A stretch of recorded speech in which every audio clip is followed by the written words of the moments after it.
Hi everyone, welcome back. Communication and Conflict YouTube channel promoting mindful communication, growth through conflicts.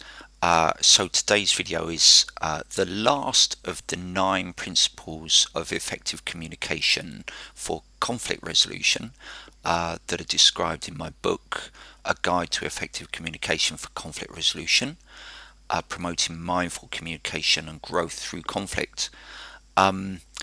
So today's principle is that it's okay to make mistakes because they're opportunities for learning. So, as I've said before, my work is as a mediator and a conflict coach. And one of the large or significant causes of conflict remaining unresolved is that it can arise from a sense of blaming that happens in relationships, whether it's at work, within families, in communities, in meetings, etc. And often that's because there's a focus on condemning people for making mistakes or getting something wrong, rather than acknowledging that if something hasn't worked, then it's an opportunity for learning. And often what precedes our judgments of people as getting something wrong and being at fault and blaming them, etc., is we've already got a particular view about the person. So therefore, when they get something wrong, in a sense, we take it as a basis for reinforcing our kind of negative view about the person, rather than, in a sense, just focus on what's happened and get on with dealing with that. So you perhaps remember that we challenged the behaviour, not the person. That which was Principle 7. That if a thing has happened, we can spend a lot of time and a lot of frustration can arise, and a lot of a sense of powerlessness and despair can happen if we focus on a person when a problem arises and expect them to be different, rather than just learn from what's happened and think, okay, what can I do that mean this isn't going to be a problem in the future? And you'll often recognize where a blame approach, where it's not okay to make mistakes, and so it doesn't become an opportunity for learning. You can often recognize when that's likely to happen because people are more focused on who did it. Who did this? Who can we blame? Who do we have to kind of humiliate and embarrass and point out as the cause of the problem, rather than how did this happen? Now, the beauty of how did this happen can still accommodate who did it, but it doesn't make it the only focus. It makes it just part of what happened. How did that happen? Okay, Fred did this. Okay, so what was it he did that meant that it led to a problem? Okay, he left the door open and the dog got out, or the child got out, or it allowed somebody to get in and steal something, or whatever it is that someone's done. The important thing is, how do we make sure the door stays closed in future, rather than spend all our energy shouting and screaming at Fred for leaving it open. So one leads to a learning opportunity, one just leads to Fred feeling very angry and upset, and us feeling very angry and upset with him. Meanwhile, the problem remains unresolved and unlearned from, because we say, oh, it's all about Fred, and Fred was the problem, so therefore we don't have to change anything about what we do. It's just about shouting and screaming at Fred. And so nothing changes. We don't learn about how to improve the situation, whoever is involved. And so it's likely that another day somebody else will leave the door open, because we haven't done anything to try to make sure the door always gets closed. I mean, as always, any example I give could be transferred to any situation where problems arise. It's going to be many other countless other situations than just whether a door's been left open or not. But I'm just giving you kind of examples of where our focus can be on condemning and humiliating and shouting at and getting angry with a person, rather than directing our energy towards acknowledging that sometimes people make mistakes and there are opportunities for learning that we can all benefit from in order to change how things are done, such that it's less likely that people are going to be able to make those inevitable mistakes in the first place, or acknowledging they're going to make mistakes but then doing something to accommodate the fact they're going to happen. So is there, I don't know, it could be in a situation like this, can we have an automatic door closer? One of those kind of systems that means the door always closes after someone leaves rather than rely on someone having to do it. I mean, as I say, that's just one example of if someone's left the door open, and we could be talking about any situation where a problem has arisen. What can we do to improve and learn from it rather than just get angry with someone for making a mistake, or as we might originally see it, getting it wrong, or being stupid, or being thoughtless, or being inconsiderate, or being careless, or whatever label we might throw at them, which in itself doesn't make any difference.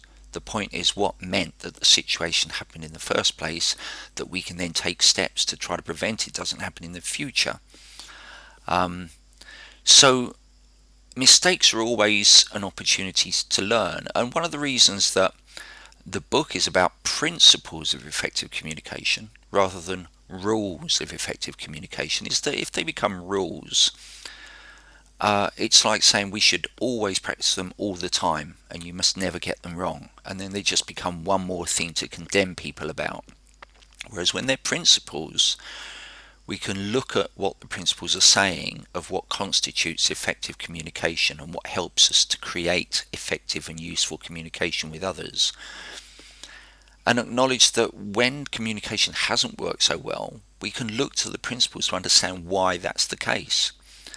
But we can look to what we're contributing to it rather than point out the faults in others, because they may not have any interest in the principles, but we can look to what we can do to improve our contribution to the communication, such that we're taking control of what we have power over, which is what our contribution to the situation is, what responsibility we can take towards improving that communication, irrespective of what the other person does in that relationship, because we can't control what that other person does. They are they and we are we, and they may not communicate in the same way as us.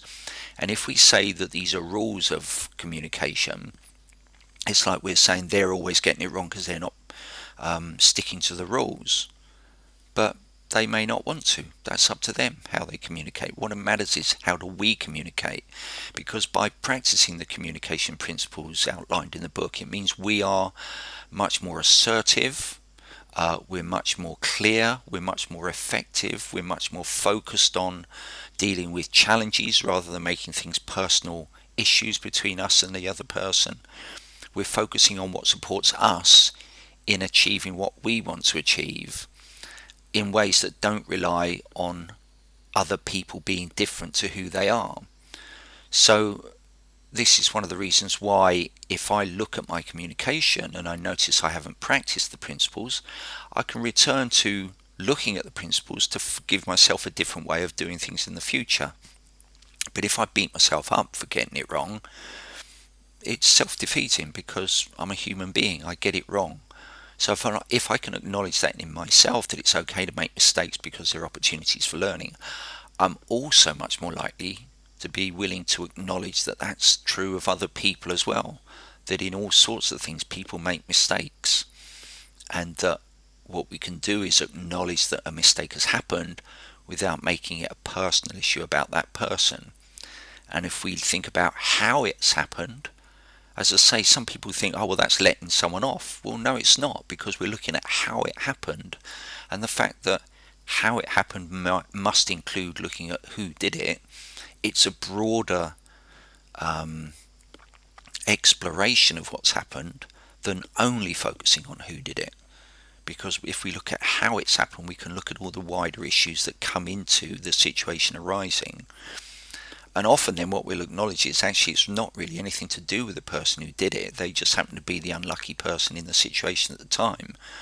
That actually it could be that anybody makes that same mistake in future, so we can make changes to prevent making a mistake a problem.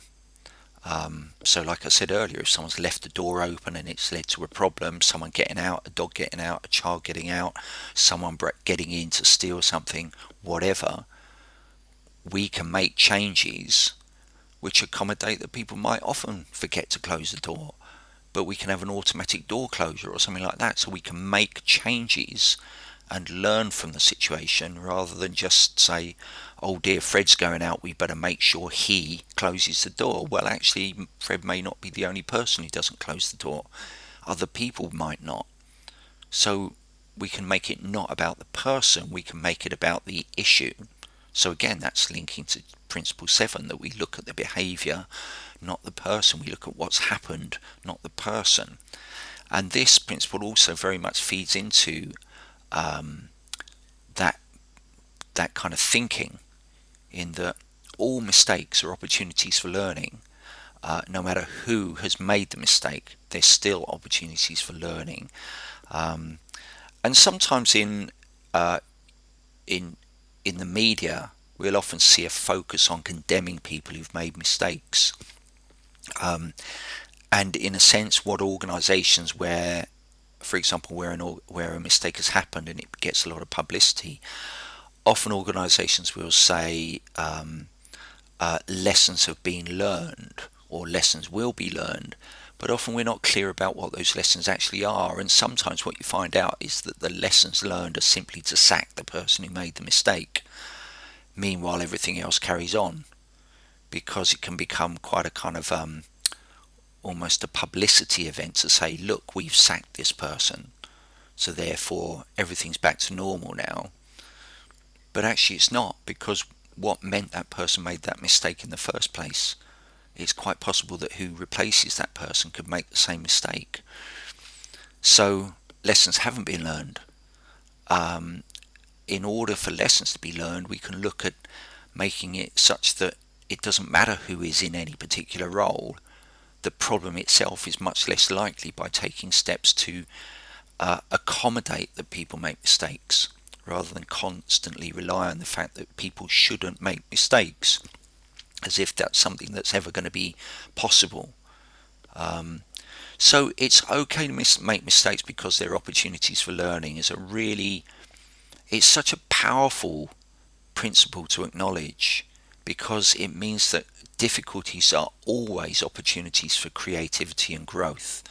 And in personal relationships, when we're mindful of this, when we're mindful of our communication, it genuinely leads to an opportunity for growth through conflict, which is the whole point of much of what I'm talking about here, is that conflict is inevitable, problems are inevitable, mistakes are inevitable, mess-ups are inevitable, but they're always, and when I say all those things, I'm talking about in connection to relationships, personal relationships, but also into kind of procedures and the way that things are done.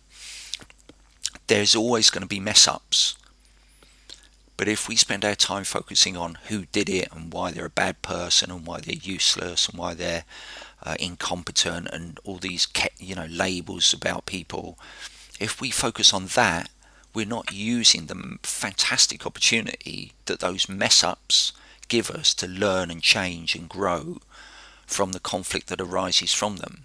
We're putting all our energy into condemning people rather than looking at, well, what can mean we learn from this and we change and we grow through this conflict.